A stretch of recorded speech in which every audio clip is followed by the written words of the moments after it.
Good morning everyone! Kakagising ko pa nga lang ngayon. Tinatamad pa nga ako dyan gumising guys. Tingnan nyo naman guys. At nagduyan nga muna ako dyan guys. At ayun nga guys, minajik ko lang tapos na agad. Ayun nga guys, maglulukot nga muna ako ng mga damit. At katapos ko nga po dyan mag-ayos ng hinigaan ko ay nga po ako ngayon, maglilinis ako ng bahay. Kailangan po natin ngayon maglinis dahil malaki na po tayo. At wag po puro cellphone. At pwede naman pong magsi-cellphone at tapos na sa mga gawaing bahay. Ayun nga guys, kahit paano umaano din ako, tumutulong. Ayun nga, nagwawalis na ako dahil madumi nga yung sahig. Kaya inano ko na lang. Ayun nga guys, mahaba nga itong video ko kaya panoorin nyo hanggang dulo. Then nga guys, dito na nga ako sa kusina nag-aayos.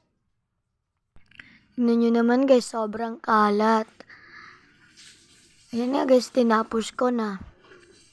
At wala nga po pala kaming pasok ngayon dahil Sabado. Pag Sabado nga guys, tumutulong ako sa gawaing bahay. Pati Linggo. Linggo naman guys, naglalaba kami. Pag Sabado, nagtutulong-tulong kaming maglinis ng bahay. Yan guys, pinalisan ko na. Tapos na nga ako dito sa bahay. Kaya dito naman ako sa labas namin. Sa balkona namin. Yan nga guys, wifi-yan nga dito sa amin. Dito nga sila nagtatambay tuwing gabi. Dito nga sila nagwa-wifi sa amin. Yan nga guys, pinalisan ko na dahil sobrang kalat kasi yung mga nagwa-wifi dito hindi nila winawalisan. Kaya ako na lang magwawalis. At tuwing umaga nga dyan guys ay winawalisan ko. Guys, ayan nga guys, nagwawalis na ako. Winawalisan ko na yung mga madudumi. Dumating nga dyan guys yung si baby at yung pamangkin ko. Ayan nga guys, dumating din si Papa dahil pumunta sila sa bayan at bumili sila ng ulam. Ayan nga guys, si Papa pa ano-ano lang dyan. Ayan nga guys, malinis na nga yung namin dyan, labas. At pumunta nga ako dito sa kwarto nila ate, pero si baby guys, sobrang kulit. Natutulog pa yung mama niya, ay ginigising niya. Ayan nga guys, mag-iigib muna ako ng tubig kahit isa lang. Dahil nga maghuhugas na ako. Ayan nga guys, hindi ko nga mabibidyohan dahil maraming tao. Ngayon guys, fast forward nga guys, tapos na ako mag-igib ng tubig. Yan nga, pinuntahan ko dito si baby para kulitin. At dumidede nga siya kahit baliktad. Nga guys, sinawat ko pero ayaw niya. Tignan nyo naman guys, oh. Gusto nyo talaga yung yung baliktad. At ayun nga guys, si ate guys, gumising na. At may sakit nga pala siya at kinarga ko na nga itong batang makulit. At tignan nyo naman guys, sobrang saya niya at kinikiliti ko siya pero nawat niya yung kamay ko. At ayan nga guys, tignan nyo naman na gusto ko talaga tong kargahin ng matagal dahil sobrang cute nga at nanggigigil ako. Huwag nating panggigilan, bata pa to.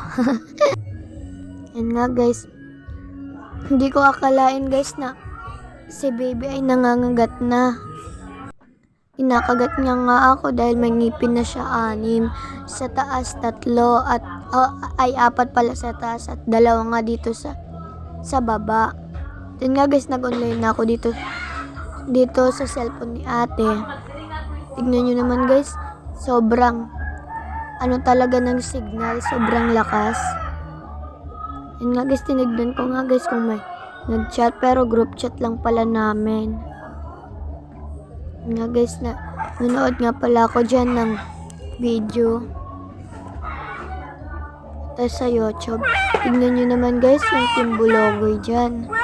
Sobra talaga akong natatawa dyan sa mga video ng Timbulogoy. At sobrang ganda talaga ng video niya, yung pagbablog nila. Yan nga guys, inano ko. Yan nga guys yung mga ano ko, at i-follow nyo na lang ako guys sa Facebook. Ayun nga guys yung pangalan ko, Maris Kubitan. Yan nga guys yung nang ano kami, nanguha kami ng buko. Yan nga guys si baby. Yan nga guys maghuhugas na nga ako. Katapos ko nga anuhin si baby at maghuhugas na ako. At pinas forward ko na nga lang dyan guys dahil maano talaga akong maghugas, mahina.